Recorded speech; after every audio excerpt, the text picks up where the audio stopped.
ओम शांति, ओम शांति, ओम शांति। आज 5 नवंबर 2023 के अव्यक्त महावाक्य हैं। रिवाइज डेट है 10 मार्च 1996। आज की अव्यक्त मुरली का शीर्षक है करनहार और करावनहार की स्मृति से कर्मातीत स्थिति का अनुभव। करनहार और करावनहार की स्मृति से कर्मातीत स्थिति का अनुभव। आज कल्याणकारी बाप अर्थात भगवान अपने साथी कल्याणकारी बच्चों को देख रहे हैं। सभी बच्चे बहुत ही लगन से, प्यार से विश्व कल्याण का कार्य करने में लगे हुए हैं। ऐसे साथियों को देख बाप दादा सदा वाह साथी बच्चे वाह ये गीत गाते रहते हैं। आप सभी भी वाह वाह के गीत गाते रहते हो ना। आज बाप दादा ने चारों ओर के सेवा की गति देखी, साथ में स्वपुरुषार्थ की भी गति को देखा। तो सेवा और स्वपुरुषार्थ दोनों की गति में क्या देखा होगा? आप जानते हो, सेवा की गति तीव्र है व स्वपुरुषार्थ की गति तीव्र है। क्या है? दोनों का बैलेंस है? नहीं है।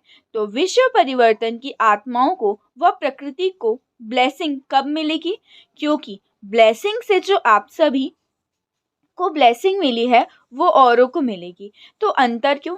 कहलाते क्या हो, कर्मयोगी या फिर सिर्फ योगी?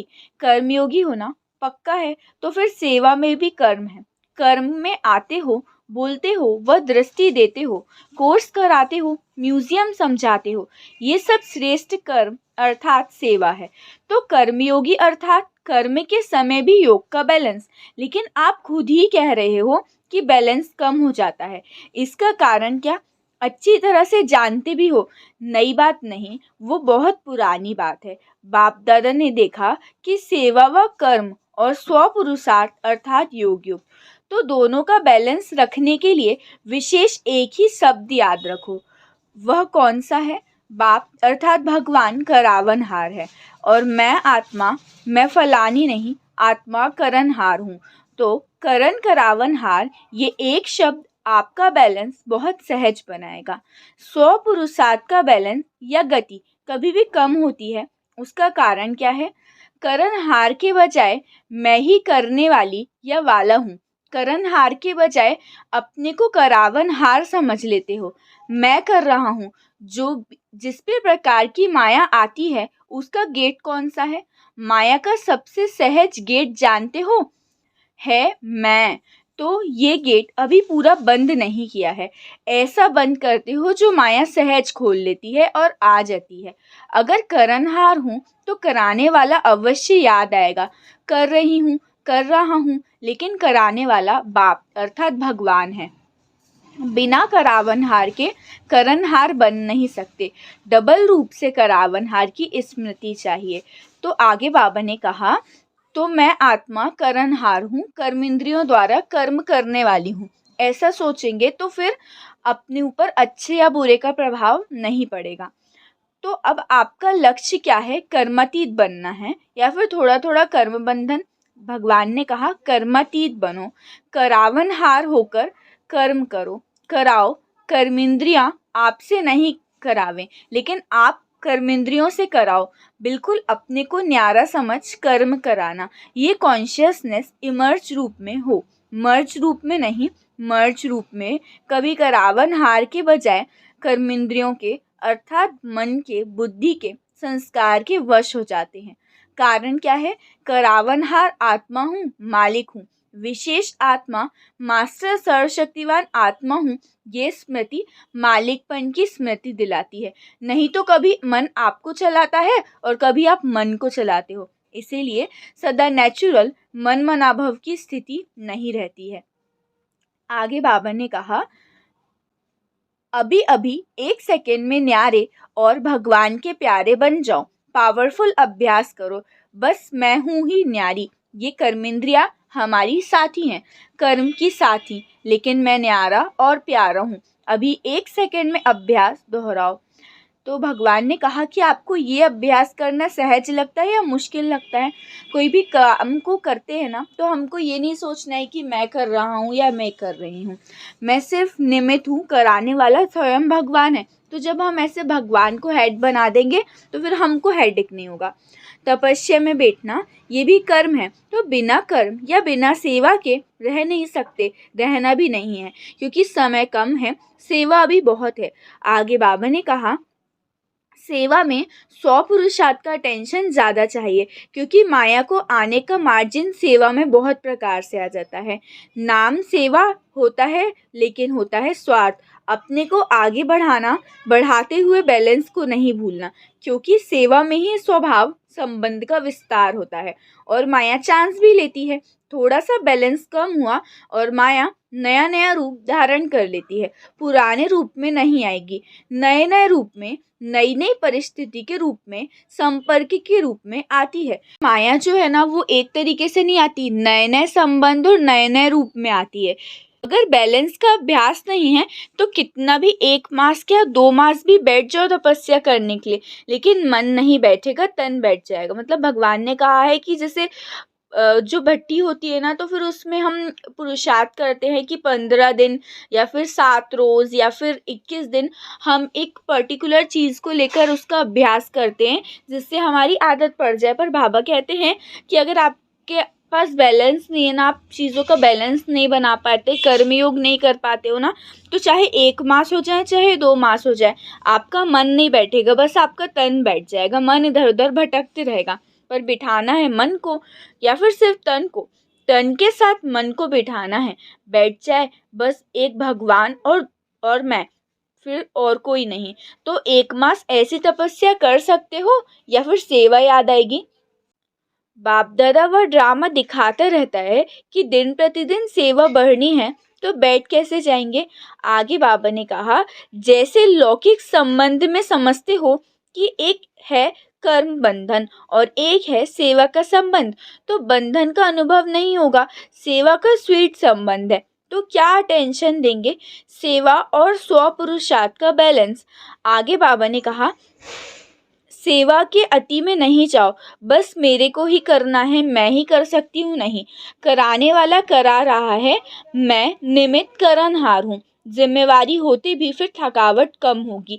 कई बच्चे कहते हैं बहुत सेवा की है तो थक गए, माथा भारी हो गया, तो माथा भारी नहीं होगा, और ही करावनहार बाप अर्थात भगवान बहुत अच्छा मसाज करेंगे और माथा फ्रेश हो जाएगा, माइंड मतलब फ्रेश हो जाएगा, थकावट नहीं होगी और एक्स्ट्रा एनर्जी फील होगी। तो आत्मा को एनर्जी आई तो फिर शरीर में प्रभाव ऑटोमेटिकली आ जाता है। तो आत्मा में एनर्जी भरने का साधन क्या है कि हम भगवान को याद करें, 2 मिनट साइलेंस में बैठे और मन के सारे बोझ उनको अर्पण कर दें। फिर जब कोई उदासी, थकावट या माथा भारी होता है ना, फिर होश आता है कि क्या हुआ, क्यों हुआ, लेकिन सिर्फ एक शब्द, करनहार और करावनहार याद करो। मुश्किल है या सहज है? बोलो हाँ जी। आगे बाबा ने कहा, बैलेंस रखो। डायमंड जुबली है ना, तो फिर खूब सेवा करो, पर सब कुछ बैलेंस रख के। प्रकृति भी बहुत थक गई है, आत्माएं भी निराश हो गई हैं, और जब निराश होते हैं तो किसको याद करते हैं? भगवान को याद करते हैं। लेकिन उसका पूरा परिचय ना होने के कारण आप देवी देवताओं को फिर ज़्यादा याद करते हो। तो निराश आत्माओं की पुकार आपको सुनने में नहीं आती, आती है ना कि अपने में ही मस्त हो, मर्सीफुल हो ना। भगवान कहते हैं कि आप भी दया के सागर, गुणों के, शक्तियों के सागर बनो। आगे बाबा ने कहा, आप दाता के बच्चे हो तो अपने भाई बहनों के ऊपर रहमदिल बनो, और रहमदिल बन सेवा करेंगे तो उसमें निमित्त भाव स्वतः आ जाएगा। किसी पर चाहे कितना भी बुरा हो, लेकिन अगर आपको उस आत्मा के प्रति रहम है तो आपको उसके प्रति कभी भी घृणा व ईर्ष्या व क्रोध की भावना नहीं आएगी। रहम की भावना सहज निमित्त भाव इमर्ज कर देती है। मतलब का रहम नहीं, सच्चा रहम। मतलब का रहम भी होता है, किसी आत्मा के प्रति अंदर लगाव होता है तो समझते हैं रहम पड़ रहा है, तो वो हुआ मतलब का रहम। सच्चा रहम नहीं, सच्चे रहम में कोई लगाव नहीं, कोई देहभान नहीं। आत्मा आत्मा पर रहम कर रही है। देह अभिमान व देह के किसी भी आकर्षण का नाम निशान न हो। कोई का लगाव बॉडी से होता है और कोई का लगाव गुणों से, विशेषता से भी होता है, लेकिन विशेषता व गुण देने वाला कौन? आत्मा तो फिर भी कितनी बड़ी है, लेकिन भगवान से लेने वाली है, अपना नहीं है। भगवान का दिया है तो क्यों नहीं डायरेक्ट डाटा से लो। इसीलिए कहा कि स्वार्थ का रहम नहीं। कई बच्चे ऐसे नाज नखरे दिखाते हैं कि होगा स्वार्थ से और कहेंगे मुझे रहम पड़ता है। आगे बाबा ने कहा लगाव मुक्त बनो। अगर आपको कर्मातीत बनना है तो ये जो सब रुकावटें हैं जो आपको बॉडी कॉन्शियसनेस में ले आती हैं, उनको दूर करो। न्यारे बनो और भगवान के प्यारे बनो। जो बाप के प्यारे हैं वो सदा सेफ है, समझा? वैसे तो ऑलमाइटी अथॉरिटी भगवान है। जब जादूगर विनाशी खेल सेकंड में दिखा सकते हैं तो क्या ऑलमाइटी अथॉरिटी जो चाहे वो नहीं कर सकता? क्या कर सकते हैं? अभी अभी विनाश को आप ला सकते हैं। आगे बाबा ने कहा भगवान का आपसे कितना प्यार है, चाहे कर सकता है लेकिन नहीं कर सकता। जादू की लकड़ी घुमा नहीं सकते क्या भगवान? लेकिन भगवान कहते हैं कि राज्य अधिकारी कौन बनेगा, बाप बनेगा या आप बनेंगे? स्थापना तो कर ले, विनाश भी कर ले, लेकिन राज्य कौन करेगा? बिना आपके काम क्या चलेगा? इसीलिए भगवान को आप सभी को कर्मातीत बनाना है। इसलिए भगवान कहते हैं कि आप भी पुरुषार्थ करो, नहीं तो वो तो कुछ भी कर सकते हैं, पर जब आप मेहनत करोगे तो आपके अंदर एक्सपीरियंस आएगा, आप चीज़ों को सीखोगे। बना बनाया ड्रामा है और ये बदल नहीं सकता।